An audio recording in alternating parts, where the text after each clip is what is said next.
আজি মই তোমালোকক যেটো ইলেক্টিভ জিওগ্ৰাফিৰ কুৱেশ্যন পেপাৰ দেখুৱাম তোমালোকে 2026 চনৰ মেট্ৰিক পৰীক্ষাত সেই একেটা কুৱেশ্যন পেপাৰই তোমালোকে ডাইৰেক্ট কমন পাবা গতিকে তোমালোকে আজিৰ ভিডিওটো প্ৰথমৰ পৰা শেষলৈ চালে তোমালোকৰ ইলেক্টিভ জিওগ্ৰাফিত লেটাৰ মাৰ্ক থকাটো কনফাৰ্ম তোমালোকৰ সুবিধাৰ্থে কুৱেশ্যন পেপাৰৰ লগতে মই এনসাৰ খিনিও দুয়োটা মাধ্যম অৰ্থাৎ অসমীয়া আৰু ইংৰাজীত লিখি আনিছো যাতে তোমালোকে এনসাৰ বিচাৰি এতিয়া হাবাতৰি খাই ফুৰি সময় নষ্ট কৰিব নালাগে তোমালোকে এই কুৱেশ্যন এনসাৰ খিনিও যদি পৰীক্ষাত শিকি যোৱা তোমালোকে ইলেক্টিভ জিওগ্ৰাফিত কনফাৰ্ম তোমালোকে লেটাৰ পাবা গতিকে আজিয়ে তোমালোকে এই কুৱেশ্যন এনসাৰ খিনি ভালদৰে শিকিলো আৰু তোমালোকে যদি মেট্ৰিকত এটা ভাল ৰিজাল্ট কৰিব ইচ্ছা আছে তেন্তে আমাৰ এই সেৱা পাঠশালা ইউটিউব চেনেলটো সাবস্ক্ৰাইব কৰিবা তো এতিয়া আমি কুৱেশ্যন পেপাৰটো চাও তোমালোকৰ এই কুৱেশ্যন পেপাৰটো তোমালোকে কুৱেশ্যন এনসাৰ খিনি ধুনীয়াকৈ এতিয়া লিখি লবা চোৱা আমি প্ৰথমৰ পৰা কুৱেশ্যন খিনি চাই লও প্ৰথম কুৱেশ্যনটো আমাক কি দিছে যে শুদ্ধ উত্তৰটো বাছি উলিওৱা এৰা প্ৰথম এ দিছে যে ভূপৃষ্ঠত থকা স্থলাকৃতিবোৰৰ সৃষ্টিত নিৰ্ভৰ কৰা আভ্যন্তৰীণ কাৰকসমূহৰ ভিতৰত কোনটো অন্তৰ্গত নহয় বুলি আমাক কৈছে প্ৰথম অপচন দিছে আগ্নেয়গিৰি উদগীৰণ অপচন 2 দিছে ভূমিকম্প অপচন 3 দিছে 1 আৰু 2 দুয়োটা অপচন 4 দিছে এটাও নহয় ইয়াৰে শুদ্ধ উত্তৰটো হ'ব 3 নম্বৰটো অপচন 1 আৰু অপচন 2 দুয়োটা কি আভ্যন্তৰীণ অন্তৰ্গত নহয় তাৰ পিছত চোৱা বি কি দিছে ভাৰতবৰ্ষৰ স্থলসীমাৰ মুঠ দৈৰ্ঘ্য হল ভাৰতৰ স্থলসীমাৰ মুঠ দৈৰ্ঘ্য কিমান অপচন এ দিছে 18400 মিটাৰ অপচন 2 দিছে 16800 মিটাৰ অপচন 3 দিছে 15200 মিটাৰ অপচন 4 দিছে 13200 কিলোমিটাৰ অপচন 3 হৈ যাব শুদ্ধ উত্তৰ যে 15200 কিলোমিটাৰ হল ভাৰতৰ স্থলসীমাৰ মুঠ দৈৰ্ঘ্য তাৰ পিছত সি চোৱা যে জাপানৰ কিটাকামি মালভূমি অৱস্থান হল অপচন এ দিছে হকাইট অঞ্চল অপচন 2 দিছে উত্তৰ পূব জাপান অঞ্চল অপচন 3 দিছে মধ্য জাপান অঞ্চল আৰু অপচন 4 দিছে দক্ষিণ পশ্চিম অঞ্চলত ইয়াৰ অপচন 1 হৈ যাব শুদ্ধ উত্তৰ যে হকাইট অঞ্চলত জাপানৰ কিটাকামি মৰুভূমিৰ অৱস্থান তাৰ পিছত ডি কোৱেশ্চন চোৱা যে তলত দিয়াবোৰৰ কোনটো সেউজগৃহ গেছ নহয় অপচন এ দিছে মিথেন অপচন 2 দিছে কাৰ্বন ডাই অক্সাইড অপচন 3 দিছে নাইট্ৰজেন অক্সাইড নাইট্ৰাছ অক্সাইড তাৰ পিছত অপচন 4 দিছে যে সালফাৰ ডাই অক্সাইড ইয়াৰে অপচন 4 হৈ যাব শুদ্ধ উত্তৰ যে সালফাৰ ডাই অক্সাইডটো সেউজগৃহ গেছ নহয় তাৰ পিছত ই চোৱা যে কেম্পাছ তৃণভূমি থকা দেশখন হল অপচন এ দিছে আৰ্জেন্টিনা অপচন 2 দিছে দক্ষিণ আফ্ৰিকা অপচন 3 দিছে ভেনেজুৱেল আৰু অপচন 4 দিছে ব্ৰাজিল ইয়াৰে 4 নম্বৰ যেটো অপচন হেতু হৈ যাব শুদ্ধ উত্তৰ যে ব্ৰাজিল তাৰ পিছত চোৱা নেক্সট এফ কি দিছে আমাক যে 1800 চনত বিশ্বৰ আনুমানিক জনসংখ্যা আছিল অপচন এ দিছে 100 কোটি অপচন 2 দিছে 120 কোটি অপচন 3 দিছে 200 কোটি আৰু অপচন 4 দিছে 250 কোটি ইয়াৰে অপচন এ হৈ যাব শুদ্ধ উত্তৰ যে 1800 চনত বিশ্বৰ আনুমানিক জনসংখ্যা আছিল 100 কোটি তাৰ পিছত চোৱা 2 নম্বৰ কোৱেশ্চন আমাক কি দিছে যে ভূ-আকৃতিক বিজ্ঞানৰ সংজ্ঞা দিয়া ইয়াৰ উত্তৰ চোৱা ভূগোল বিজ্ঞানৰ যি শাখাই পৃথিৱীৰ উপৰিভাগৰ স্থলাকৃতিবোৰৰ উৎপত্তি ক্ৰমবিকাশ আৰু আকৃতি আৰু বিতৰণ সম্পৰ্কে অধ্যয়ন কৰে সেই শাখাক ভূ-আকৃতিক বিজ্ঞান বোলা হয় তাৰ পিছত 3 নম্বৰ কোৱেশ্চন চোৱা পৰিৱেশৰ উপাদান বুলিলে কি বুজা উত্তৰ কোনো এটা অঞ্চলত বিৰাজমান হোৱা সকলোবোৰ পদাৰ্থকে সেই অঞ্চলৰ বা সেই পৰিৱেশৰ উপাদান বুলি কোৱা হয় তাৰ পিছত চোৱা 4 নম্বৰ কোৱেশ্চন আমাক কি দিছে পৃথিৱীত মহাদেশ কেইখন আৰু কি কি প্ৰতিখন মহাদেশৰ এটি চমু ভৌগোলিক পৰিচয় দিয়া ইয়াৰ উত্তৰ চোৱা যে পৃথিৱীত মহাদেশৰ সংখ্যা 7খন আৰু সেই কেইখন হল প্ৰথমটো হল এছিয়া তাৰ পিছৰটো হল আফ্ৰিকা তাৰ পিছত হল ইউৰোপ মহাদেশ তাৰ পিছত উত্তৰ আমেৰিকা তাৰ পিছৰটো দক্ষিণ আমেৰিকা তাৰ পিছৰটো ওচেনিয়া আৰু তাৰ পিছৰটো এণ্টাৰ্কটিকা তাৰপিছত 5 নম্বৰ কোৱেশ্চন চোৱা যে হিমবাহ কাক বোলে উত্তৰ ভূপৃষ্ঠৰ কিছুমান বিশেষ অঞ্চলত জলবায়ু অতি শীতল হোৱাৰ বাবে পানীৰ পৰিৱৰ্তে তাত বৰফহে পোৱা যায় এই বৰফবোৰৰ বাবে আকাৰ আৰু আকৃতি অতি বৃহৎ এই বৃহৎ আকাৰৰ বৰফবোৰ অতি ধীৰ গতিৰে এঠাইৰ পৰা আন ঠাইলৈ গতি কৰাকে কি বোলে হিমবাহ বোলা হয় তোমালোকে ইংলিশ মিডিয়ামৰ যি কেজনে আছা তোমালোকে এইখিনি ইংৰাজীত মই দি দিছো তোমালোকে এইখিনি লিখি লবা তাৰ পিছত 6 নম্বৰ কোৱেশ্চন আমাক কি কৈছে যে সহধৰ্মী অঞ্চলৰ তিনিটা উদাহৰণ দিয়া এৰ উত্তৰ চোৱা যে প্ৰাকৃতিক অঞ্চল হিন্দীভাষী অঞ্চল আৰু বাংলাভাষী অঞ্চল তাৰপিছত 7 নম্বৰ কোৱেশ্চন চোৱা জাপানৰ হকাইডো অঞ্চলৰ দুখন নগৰৰ নাম উল্লেখ কৰা এৰ প্ৰথমটো হ'ব সাপ্পোৰো তাৰ পিছৰটো হ'ব মুৰান তাৰপিছত চোৱা 8 নম্বৰ কোৱেশ্চন আমাক কি দিছে যে গংগা নদীৰ তিনিখন উপনৈৰ নাম প্ৰথমটো হ'ব অলকানন্দ তাৰ পিছৰটো যমুনা তাৰ পিছৰটো গোমতী তাৰপিছত 9 নম্বৰ কোৱেশ্চন চোৱা যে উলমা উপত্যকা কি লিখা উত্তৰ সাধাৰণতে বৃহৎ আকাৰৰ হিমবাহ বৈ আহোতে তাৰ গতিপথত কাষৰীয়া অঞ্চলৰ পৰা অন্য কিছুমান উপ হিমবাহ মূল হিমবাহৰ লগত মিলিত হয় মূল হিমবাহৰ তুলনাত এই হিমবাহবোৰ বহু ওপৰত থাকে আৰু এইবোৰ ওলমি থকা যেন দেখি সেই এই ধৰণৰ হিমবাহক উলমা উপত্যকা বোলে ইংলিশ মিডিয়ামৰ খিনিয়ে তোমালোকে এইখিনি লিখি লবা তাৰপিছত 10 নম্বৰ কোৱেশ্চন চোৱা পৰিৱেশক কিয় এটা তন্ত্ৰ হিচাপে বিবেচনা কৰা হয় উত্তৰ চোৱা আমি জানো যে পৰিৱেশ বুলি কোৱাৰ লগে লগে কোনো এক অঞ্চলৰ বা ঠাই এখনৰ সকলো জীৱীয় আৰু অজীৱীয় উপাদান সামৰি লয় এই বিভিন্ন উপাদানসমূহৰ মাজত আকৌ নিবিড় কি আছে সম্পৰ্ক আছে এটা উপাদান বাদ দি অন্য এটা উপাদান চলিব নোৱাৰে সেই বিভিন্ন উপাদানসমূহ এক নিৰ্দিষ্ট হিচাপত থাকি এক সমন্বয় ৰক্ষা কৰাৰ বাবে ইয়াক তন্ত্ৰ হিচাপে বিবেচনা কৰা হয় তাৰ পিছত চোৱা নেক্সট 11 নম্বৰ কোৱেশ্চন যে উত্তৰ আমেৰিকা মহাদেশৰ ভূ আকৃতিৰ বিষয়ে চমুকৈ লিখা এৰ উত্তৰ চোৱা উত্তৰ আমেৰিকা মহাদেশ পৃথিৱীৰ তৃতীয় বৃহত্তম মহাদেশ ই ধৰাপৃষ্ঠৰ স্থলভাগৰ 16.3% ঠাই আগুৰি আছে এই মহাদেশৰ মুঠ মাটিকালিৰ পৰিমাণ 24.3 নিযুত বৰ্গ কিলোমিটাৰ তাৰপিছত নেক্সট চোৱা 12 নম্বৰ কুৱেশ্যন আমেৰিকা যুক্তৰাষ্ট্ৰক প্ৰাকৃতিক বিভাগত কেইটা ভাগত ভাগ কৰা হৈছে চোৱা ইয়াৰ উত্তৰ চোৱা আমেৰিকা যুক্তৰাষ্ট্ৰত দেখা ভূ আকৃতিক গঠন আৰু ইয়াৰ বৈশিষ্ট্যৰ ওপৰত নিৰ্ভৰ কৰি দেশখনক প্ৰধানকৈ তিনিটা প্ৰাকৃতিক বিভাগত ভাগ কৰিব পাৰি সেইকেইটা হ'ল ইয়াৰ প্ৰথমটো আমাক কি দিছে আপেলেচিয়ান উচ্চভূমি অঞ্চল অপশন বি তাৰপিছত খটো দিছে মধ্য সমভূমি অঞ্চল অপশন গটো হ'ব তোমাৰ ৰকি পাৰ্বত্য অঞ্চল বা কৰ্ডিলেৰা অঞ্চল তাৰপিছত চোৱা 13 নম্বৰ কুৱেশ্যন আমাক কি দিছে কৃষি বলয় বুলিলে কি বুজা উত্তৰ চোৱা আমেৰিকা যুক্তৰাষ্ট্ৰ এখন উদ্যোগ প্ৰধান ৰাষ্ট্ৰ যদিও ইয়াৰ কৃষি ব্যৱস্থা বহুত উন্নত দেশখনৰ মাত্ৰ 5% লোকহে কৃষিজীৱী দেশখনত কৃষিভূমিৰ তুলনাত জনসংখ্যা বৰ কম সেয়ে ইয়াৰ কৃষিভূমি বিলাকক ভূপ্ৰকৃতি মাটিৰ গুণাগুণ অঞ্চলটিৰ জলবায়ু আদিৰ ওপৰত নিৰ্ভৰ কৰি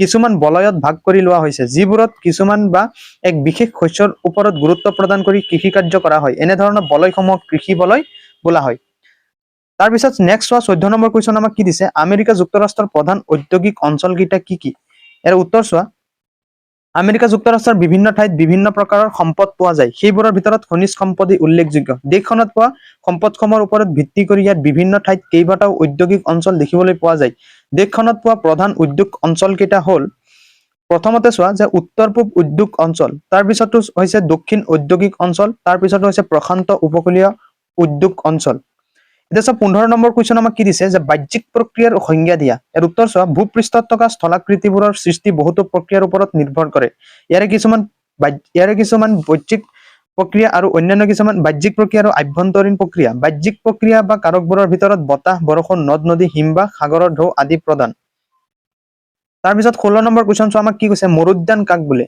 উত্তৰ চোৱা মৰুভূমিত বতাহৰ অৱনমন ক্ৰিয়াৰ ফলত ধূলি বালি আৰু ক্ষুদ্ৰ ক্ষুদ্ৰ শিলবিলাক এঠাইৰ পৰা অন্য ঠাইলৈ ৰূপান্তৰিত হয় যিবিলাক ঠাইৰ পৰা এই ধূলি বালি বা ক্ষুদ্ৰ শিলবোৰ নোহোৱা হয় তেনে ঠাইবোৰৰ উচ্চতা কমি যায় ভূপৃষ্ঠ জলপৃষ্ঠৰ ওপৰত ওচৰ পাব পাৰে মৰুময় অঞ্চলৰ মাজত এনে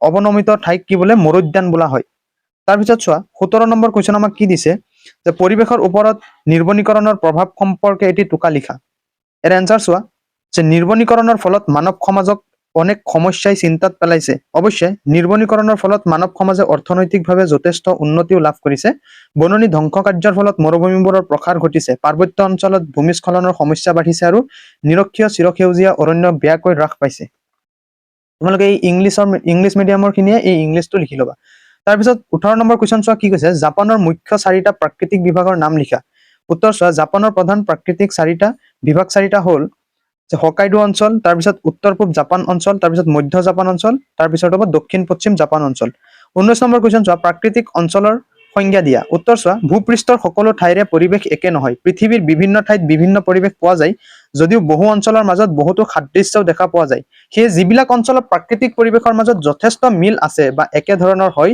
সেই অঞ্চলসমূহক সামৰি এটা অঞ্চল চিনাক্তকৰণ কৰা হয় আৰু এই অঞ্চলটোৰ নামেই হৈছে প্ৰাকৃতিক অঞ্চল তাৰপিছত 20 নম্বৰ কুৱেশ্যন চোৱা জাপানৰ চাৰিওফালে থকা যিকোনো তিনিটা সাগৰৰ নাম লিখা উত্তৰ ওখকষ্ট সাগৰ তাৰপিছত টাইৱান সাগৰ আৰু কোৰিয়া সাগৰ তাৰপিছত 21 নম্বৰ কুৱেশ্যন চোৱা ভাৰতৰ জনসংখ্যা বৃদ্ধিৰ বিষয়ে এটি টোকা লিখা উত্তৰ চোৱা ভাৰতবৰ্ষ পৃথিৱীৰ দ্বিতীয় জনবহুল বা চীন আছিল প্ৰথম হয়নে তাৰপিছত চোৱা 2001 চনৰ তথ্য অনুসৰি দেশখনৰ মুঠ জনসংখ্যাৰ 1,270,15,289 জন এই জনসংখ্যা পৃথিৱীৰ মুঠ জনসংখ্যাৰ 16% অতীতত দেশখনৰ জনসংখ্যা ইমান নাছিল সময়ৰ পৰিৱৰ্তনৰ লগে লগে দেশৰ জনসংখ্যাৰ হ্ৰাস বৃদ্ধি হৈ থকাটো পৰিলক্ষিত হৈছে দেশখনত জনসংখ্যা বৃদ্ধিৰ বহুতো কাৰণ দেখিবলৈ পোৱা যায় তেনে কেইটামান প্ৰধান কাৰক তলত উল্লেখ কৰা হ'ল তোমালোকে ধুনীয়াকৈ লিখি ল'বা এইখিনি এটা চোৱা অপশন তাৰপিছত প্ৰথম কাৰণটো দিছে জন্মৰ হাৰ মৃত্যুৰ হাৰতকৈ অধিক হোৱাৰ বাবে দেশখনত জনসংখ্যাৰ বৃদ্ধিৰ হাৰ বহুত বেছি তাৰপিছত 2 নম্বৰ পইণ্ট দিছে ওচৰ চুবুৰীয়া দেশ বা বিদেশী ৰাষ্ট্ৰৰ পৰা অহা জনপ্ৰব্ৰজনৰ বাবে দেশৰ জনসংখ্যাৰ বৃদ্ধিৰ আন এটা কাৰণ তাৰপিছত 3 নম্বৰ পইণ্ট যে দেশৰ জনসংখ্যাৰ বেছি সংখ্যকেই অশিক্ষিত যাৰ ফলত দেশত জনসংখ্যাৰ বৃদ্ধি হোৱাটো পৰিলক্ষিত হৈছে এতিয়া চোৱা নেক্সট 22 নম্বৰ কুৱেশ্যন আমাক কি দিছে ভাৰতৰ জলবায়ুৰ বৈশিষ্ট্যবোৰ চমুকৈ লিখা উত্তৰ চোৱা ভাৰত উপমহাদেশৰ ভূপ্ৰকৃতি ভিন ভিন হোৱা পৰিপ্ৰেক্ষিতত বায়ুমণ্ডলৰ বিভিন্ন উপাদানসমূহো ভিন ভিন হোৱা পৰিলক্ষিত হয় সেইবাবে দেশখনৰ বিভিন্ন অংশত ভিন্ন জলবায়ু বিৰাজমান হয়। দেশখনৰ জলবায়ু প্ৰধানকৈ মৌচুমী বতাহে নিৰ্ণয় কৰে। গ্ৰীষ্মকালত দেশখনৰ ওপৰেৰে দক্ষিণ পশ্চিম মৌচুমী বতাহৰ প্ৰভাৱ প্ৰায় সমগ্ৰ দেশতেই কম বেছি পৰিমাণৰ বৰষুণ হয়, যাৰ ফলত বাঢ়ি অহা গৰমৰ পৰিমাণ কিছু পৰিমাণে কমাই দি জলবায়ু উত্তপ্ত হ'ব নিদিয়ে। আনহাতে হিমালয় পৰ্বতৰ উপস্থিতিয়ে শীতকালত দেশখনক শীতল মেৰু বতাহৰ পৰা ৰক্ষা কৰি দেশখনৰ জলবায়ু গৰম কৰি ৰাখে। ভাৰতৰ মাজেৰে কৰ্কট ক্ৰান্তি ৰেখা পাৰ হৈ যোৱাৰ ফলত উত্তৰ পূব সমমণ্ডলত পৰিছে আৰু দক্ষিণৰ অংশটো গ্ৰীষ্মমণ্ডলত পৰিছে। ফলস্বৰূপে দেশখনৰ দুটা অংশ দুই পৃথক জলবায়ুৰ বিৰাজমান হয়। সাগৰৰ পৰা দূৰত্ব অনুসৰি দেশখনৰ বিভিন্ন অংশত জলবায়ু বেলেগ হোৱা দেখা যায়। অৰ্থাৎ উপকূলীয় অঞ্চলৰ জলবায়ু সমভাৱাপন্ন হোৱাৰ উপৰি বিপৰীতে দেশখনৰ মাজভাগৰ দুই ঠাইসমূহত গৰম জলবায়ু অনুভৱ হয়। একেদৰে উচ্চতা অনুসৰি ঠাইবিলাকৰ জলবায়ু ভিন্ন ভিন্ন হোৱা পৰিলক্ষিত হয়। তাৰপিছত চোৱা, অতিপাত বৰষুণৰ বাবে দেশখনৰ পূব প্ৰান্তত গৰম আৰু সেমেকা জলবায়ু বিৰাজমান হোৱাৰ বিপৰীতে পশ্চিম প্ৰান্তত গৰম আৰু শুকান জলবায়ু অনুভূত হয়। ইংলিছ মিডিয়ামৰ কেইজনে তোমালোকে লিখি ল'বা, মই এনেকৈ তোমালোকক দেখুৱাই দিছো স্ক্ৰীনত, তোমালোকে ভিডিঅ'টো পজ কৰি লিখি ল'বা। তাৰপিছত 23 নম্বৰ কুৱেশ্যন চোৱা, জাপান দেশৰ এটি ভৌগোলিক পৰিচয় দাঙি ধৰা। উত্তৰ চোৱা, সূৰ্যোদয়ৰ দেশ জাপান এছিয়া মহাদেশৰ পূব প্ৰান্তত প্ৰশান্ত মহাসাগৰৰ উত্তৰ অংশত অৱস্থিত। হকাইডো, হনচু, চিক্কু আৰু কিউছিউ এই চাৰিটা প্ৰধান দ্বীপৰ উপৰি বহু সৰু সৰু দ্বীপপুঞ্জৰে জাপান গঠিত হৈছে। ইয়াৰ মুঠ মাটিকালিৰ পৰিমাণ হৈছে 3,77,765 বৰ্গ কিলোমিটাৰ। জাপানৰ উত্তৰ দিশত আছে চাখলিন দ্বীপ, কুৰিল দ্বীপ আৰু ওখটস্ক সাগৰ। দক্ষিণে আছে টাইৱান আৰু পূব চীন সাগৰ। পূবে প্ৰশান্ত মহাসাগৰ আৰু পশ্চিম দিশত আছে জাপান, কোৰিয়া আৰু ৰাছিয়া সাগৰ। দেশখন মূলতঃ নাতিশীতোষ্ণ জলবায়ুৰ অন্তৰ্গত। আকাৰত ক্ষুদ্ৰ খলাবমা ভূখণ্ডৰে আৱৰা দেশ হলেও অৰ্থনৈতিকভাৱে কিন্তু জাপান বিশ্বৰ শক্তিশালী দেশবোৰৰ ভিতৰত অন্যতম দেশ। তোমালোকে ইংলিছ মিডিয়ামৰখিনি মই স্ক্ৰীনত দেখুৱাই দিছো, তোমালোকে লিখি ল'বা। ঠিক আছে। তাৰপিছত 24 নম্বৰ কুৱেশ্যন চোৱা যে জাপানৰ অৰ্থনীতিত কৃষিৰ ভূমিকা সম্পৰ্কে লিখা। উত্তৰ চোৱা, জাপান দেশৰ অৰ্থনীতি উদ্যোগৰ ওপৰত নিৰ্ভৰশীল, অৰ্থাৎ ই এখন উদ্যোগ প্ৰধান দেশ। জাপান উদ্যোগ প্ৰধান হলেও ইয়াৰ কৃষি ব্যৱস্থা বৰ উন্নত। দেশখন পাহাৰ পৰ্বতে ভৰা বাবে কৃষিভূমিৰ পৰিমাণ তেনেই তাকৰ, মাত্ৰ 17%। কিন্তু ইফালে দেশৰ জনসংখ্যা অতি বিশাল, সেয়ে বাণিজ্যিক ভিত্তিত আধুনিক পদ্ধতিৰে কৃষি কাৰ্য কৰি হেক্টৰী প্ৰতি উৎপাদনৰ হাৰ প্ৰাচ্যৰ দেশসমূহৰ ভিতৰতে সৰ্বোচ্চ হোৱা দেখা যায়। জাপান দেশৰ অৰ্থনৈতিক কাৰ্যত নিয়োজিত মুঠ লোকৰ 6% কৃষি কাৰ্যত, 33% উদ্যোগ আৰু 71% ব্যৱসায় বাণিজ্য আৰু আন সেৱাৰ লগত জড়িত। গতিকে এই তথ্যৰ পৰা গম পোৱা যায় যে দেশৰ অৰ্থনীতিত কৃষিখণ্ডৰ ভূমিকা উল্লেখযোগ্য নহয়, তথাপিও ইয়াৰ অৱদান নুই কৰিব নোৱাৰি। তাৰপিছত চোৱা, নেক্সট 25 নম্বৰ কুৱেশ্যন চোৱা যে সংনিঘৰ্ষণৰ অৰ্থ লিখা। উত্তৰ, মৰুভূমিত বতাহৰ দ্বাৰা সংঘটিত হোৱা এক ক্ৰিয়াৰ নাম হ'ল সংনিঘৰ্ষণ। ইয়াৰ দ্বাৰা বতাহৰ দ্বাৰা পৰিবাহিত হোৱা শিল বালিবোৰৰ মাজতো পাৰস্পৰিক ঘৰ্ষণৰ সৃষ্টি হয় আৰু সেইবোৰৰ মাজত খুন্দা-খুন্দি লাগি পৰিবাহিত কণাবোৰ সৰু সৰু টুকুৰাত পৰিণত হয়। সেইদৰে পাৰস্পৰিক ঘৰ্ষণৰ ফলত শিল বালিবোৰ ভাঙি চিঙি টুকুৰা টুকুৰি হোৱা প্ৰক্ৰিয়াক সংনিঘৰ্ষণ বোলা হয়। তাৰপিছত চোৱা, next 26 number question. 26 number question আমাক কি দিছে, ভূগোল বিষয়টোৰ এটা শাখা হিচাপে পৰিৱেশ ভূগোলৰ গুৰুত্ব আলোচনা কৰা। উত্তৰ চোৱা, বৰ্তমান পৃথিৱীৰ মানৱ সমাজত বহু চৰ্চিত শব্দ হৈছে পৰিৱেশ। মানুহ আৰু অন্যান্য জীৱ-জন্তুৱে জীয়াই থাকিবলৈ এটা সুস্থ আৰু সুৰক্ষিত পৰিৱেশৰ প্ৰয়োজন। কিন্তু বৰ্তমান সময়ত পৰিৱেশ ক্ৰমাৎ দূষিত হৈ আহিছে। পৰিৱেশ প্ৰদূষণৰ কাৰণসমূহ, ইয়াৰ প্ৰভাৱ আৰু সমাধানৰ উপায়সমূহ ভূগোল বিজ্ঞানে দীৰ্ঘদিন ধৰি অধ্যয়ন কৰি আহিছে। পৰিৱেশ ভূগোলে মানুহ আৰু প্ৰকৃতিৰ মাজৰ সম্পৰ্ক, পৰিৱেশৰ উপাদানসমূহ আৰু সিহঁতৰ পৰিৱৰ্তনসমূহ বিশ্লেষণ কৰে। ইয়াৰ জৰিয়তে পৰিৱেশ সংৰক্ষণ, সম্পদৰ সঠিক ব্যৱহাৰ আৰু সুস্থিৰ উন্নয়ন সম্পৰ্কে জ্ঞান লাভ কৰা যায়। সেয়ে ভূগোল বিষয়টোৰ এক গুৰুত্বপূৰ্ণ শাখা হিচাপে পৰিৱেশ ভূগোলৰ গুৰুত্ব অত্যন্ত অধিক। তাৰপিছত চোৱা, নেক্সট আমি চাওঁ 27 নম্বৰ কুৱেশ্যন চোৱা কি দিছে যে পৃথিৱীৰ পাৰিৱেশিক সমস্যাক্ৰমে বৃদ্ধি পাই অহাৰ কাৰণবোৰ উল্লেখ কৰা। উত্তৰ চোৱা, মানৱ সভ্যতাৰ আৰম্ভণিৰে পৰা আজিৰ দৰে পৰিৱেশজনিত সমস্যাই মানৱ জাতিক জুৰুলা কৰা নাছিল। কিন্তু বৰ্তমান সময়ত পৰিৱেশৰ বিভিন্ন সমস্যাই মানৱ জাতিক ইমান জুৰুলা কৰিছে যে এই জীৱ-জগতৰ স্থিতি বিপন্ন হৈছে। পৃথিৱীৰ পাৰিৱেশিক সমস্যাক্ৰমে বৃদ্ধি পাই অহাৰ প্ৰধান কাৰণসমূহ তলত উল্লেখ কৰা হ'ল। প্ৰথম কাৰণ, পৃথিৱীৰ সকলো ঠাইতে জনসংখ্যাৰ দ্ৰুত বৃদ্ধি, ব্যাপক হাৰত প্ৰাকৃতিক সম্পদ আহৰণ আৰু তাৰ ব্যৱহাৰ, উৎপাদন ব্যৱস্থাত প্ৰযুক্তিৰ ব্যাপক প্ৰয়োগ আৰু দ্ৰুত হাৰত যান-বাহনৰ বৃদ্ধি, নগৰ মহানগৰৰ সম্প্ৰসাৰণ, দ্ৰুত হাৰত বননি ধ্বংস আৰু ঔদ্যোগিকৰণ ইত্যাদি। তোমালোকে ইংলিছ মিডিয়ামৰ কেইজনে চাই লোৱা, এয়া মই ধুনীয়াকৈ তোমালোকৰ কাৰণে ইংলিছতো টাইপিং কৰি আনিছো। ঠিক আছে। তাৰপিছত চোৱা 28 নম্বৰ কুৱেশ্যন, পৃথিৱীৰ আটাইতকৈ সৰু মহাদেশ কোনখন? এই মহাদেশৰ ভৌগোলিক অৱস্থিতি সম্পৰ্কে দুআষাৰ লিখা। উত্তৰ, পৃথিৱীৰ আটাইতকৈ সৰু মহাদেশ হ'ল ওচেনিয়া। ওচেনিয়া মহাদেশ এছিয়া মহাদেশৰ দক্ষিণ গোলাৰ্ধত অৱস্থিত। ই 0 ডিগ্ৰী নিৰক্ষীয় ৰেখাৰ পৰা 48 ডিগ্ৰী দক্ষিণ অক্ষাংশলৈ আৰু 113 ডিগ্ৰী পূব দ্ৰাঘিমাংশৰ পৰা প্ৰায় 180 দ্ৰাঘিমাংশলৈ বিস্তৃত। মহাদেশখনৰ মুঠ মাটিকালি প্ৰায় 9 নিযুত বৰ্গ কিলোমিটাৰ। ওচেনিয়া মহাদেশৰ বৃহৎ ভূখণ্ডৰ নাম অষ্ট্ৰেলিয়া আৰু অসংখ্য দ্বীপ লগ লাগি এই মহাদেশ গঠিত হৈছে। ইয়াৰ উত্তৰ দিশত দক্ষিণ পূব এছিয়াৰ দ্বীপসমূহ, দক্ষিণ দিশত দক্ষিণ মহাসাগৰ আৰু এণ্টাৰ্কটিকা, পূব দিশত প্ৰশান্ত মহাসাগৰ আৰু পশ্চিমে ভাৰত মহাসাগৰ অৱস্থিত।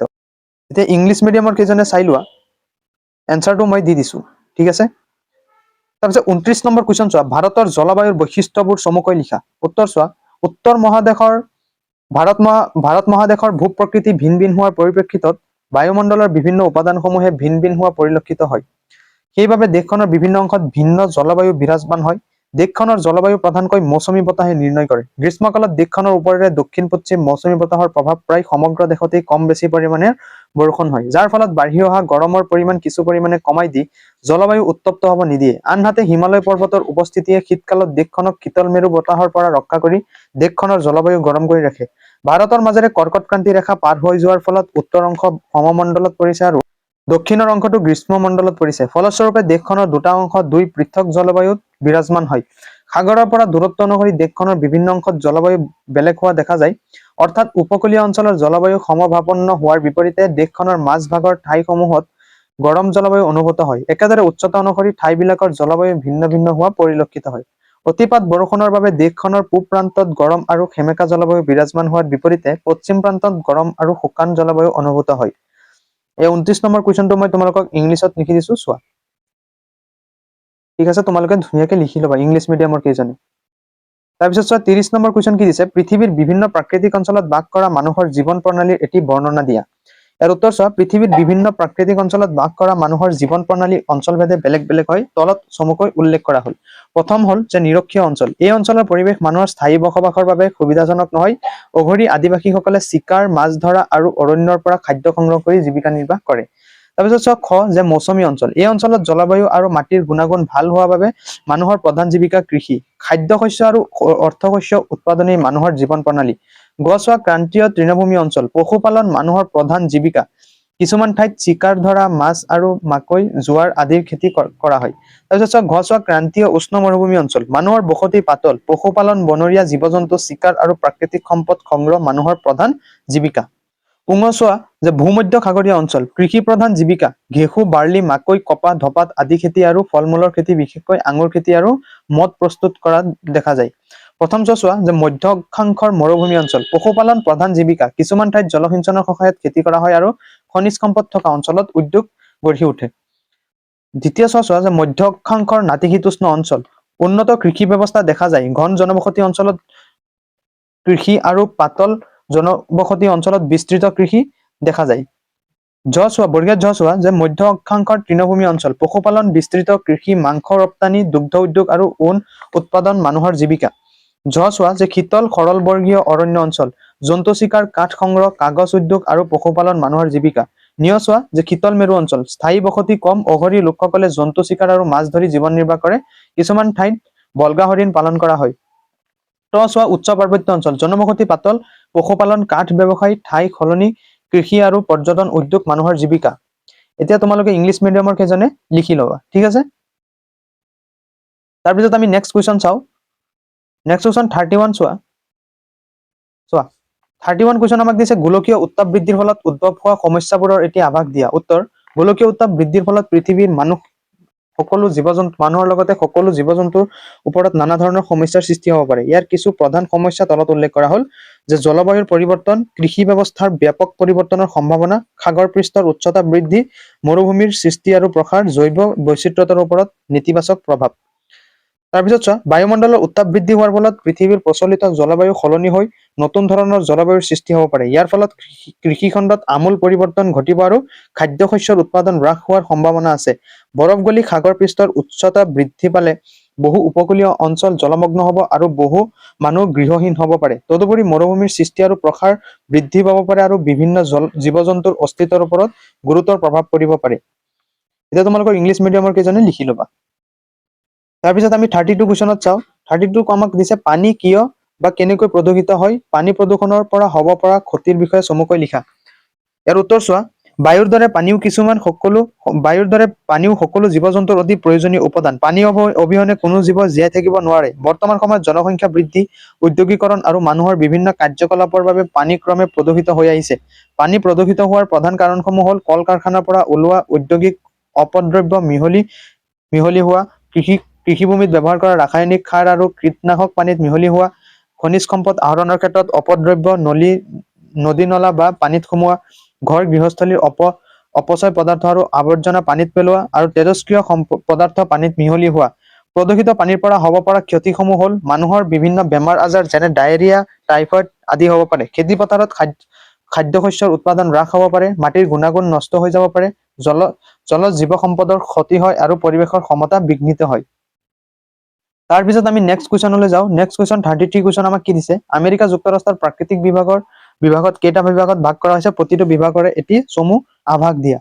উত্তৰ চোৱা, আমেৰিকা যুক্তৰাষ্ট্ৰত দেখা পোৱা ভূ-প্ৰাকৃতিক গঠন আৰু বৈশিষ্ট্যৰ ওপৰত নিৰ্ভৰ কৰি দেশখনক প্ৰধানকৈ তিনিটা প্ৰাকৃতিক বিভাগত ভাগ কৰিব পাৰি। সেইকেইটা হ'ল, প্ৰথমটো হ'ল আপেলেচিয়ান উচ্চভূমি অঞ্চল। দেশখনৰ পূব অংশত আটলাণ্টিক মহাসাগৰৰ উপকূলৰ সমান্তৰালকৈ বিস্তৃত এই উচ্চভূমি অৱস্থিত। পৰ্বত, পাহাৰ, মালভূমি, সমভূমি আৰু নদী উপত্যকাৰ সমন্বয়ে গঠিত জটিল ভূখণ্ড। এলিঘেনি পৰ্বত, ব্লু ৰিজ পৰ্বত, কাম্বাৰলেণ্ড মালভূমি আদি ইয়াৰ অন্তৰ্গত। সাধাৰণতে উচ্চতা 200 মিটাৰ ভিতৰত আৰু ইয়াত দেশৰ ভিতৰত সৰ্বাধিক বৰষুণ হয়। নিয়াগাৰা জলপ্ৰপাতো এই অঞ্চলৰ উত্তৰত অৱস্থিত। খছোৱা মধ্য সমভূমি অঞ্চল। আপেলেচিয়ান উচ্চভূমিৰ পশ্চিমে অৱস্থিত এই বিশাল সমতল অঞ্চল বৃহৎ সৰোবৰ অঞ্চলৰ পৰা মেক্সিকো উপত্যকালৈ বিস্তৃত।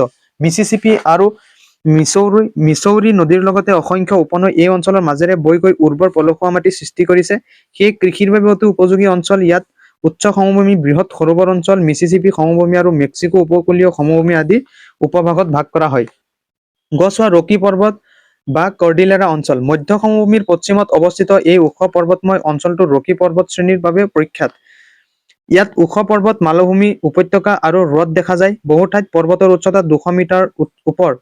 চিয়েৰা নেভাডা, কাষ্টেড, কষ্টৰেঞ্চ আদি উল্লেখযোগ্য পৰ্বত শ্ৰেণী। কলম্বিয়া, গ্ৰেট বেচিন আৰু কলোৰাডো মালভূমিও ইয়াত অৱস্থিত। বৰষুণ কম হোৱাৰ বাবে বহু ঠাই মৰুভূমি সদৃশ। গ্ৰেছ চল্টলেকো এই অঞ্চলত অৱস্থিত। তাৰপিছত আমি নেক্সট 34 কুৱেশ্যনলৈ যাওঁ। চোৱা, 34 নম্বৰ কুৱেশ্যন আমাক দিছে, ভাৰতৰ প্ৰধান কৃষি অঞ্চলকেইটাৰ বৈশিষ্ট্য আলোচনা কৰা। উত্তৰ, ভাৰতবৰ্ষ এখন কৃষি প্ৰধান দেশ। দেশৰ জলবায়ু আৰু মাটিৰ বৈচিত্ৰ্যৰ বাবে প্ৰায় সকলো ধৰণৰ শস্য উৎপাদন কৰা সম্ভৱ। দেশৰ অধিকাংশ মানুহ কৃষিৰ ওপৰত নিৰ্ভৰশীল। কৃষিভূমিক সাধাৰণতে 7টা প্ৰধান অঞ্চলত ভাগ কৰা হয়। প্ৰথমটো হ'ল ফল-মূল আৰু পাচলিৰ কৃষি অঞ্চল। এই অঞ্চলটো কাশ্মীৰৰ পৰা উত্তৰ-পূব ভাৰতলৈ বিস্তৃত। নাতিশীতোষ্ণ জলবায়ু আৰু 600 পৰা 200 চেণ্টিমিটাৰ বৰষুণ থকা পাহাৰীয়া অঞ্চলত আপেল, চেৰী, এপ্ৰিকট আদি ফল-মূল আৰু বিভিন্ন পাচলিৰ খেতি কৰা হয়। নেক্সট 2 নম্বৰ যে ধান মৰাপাট চাহ কৃষি অঞ্চল।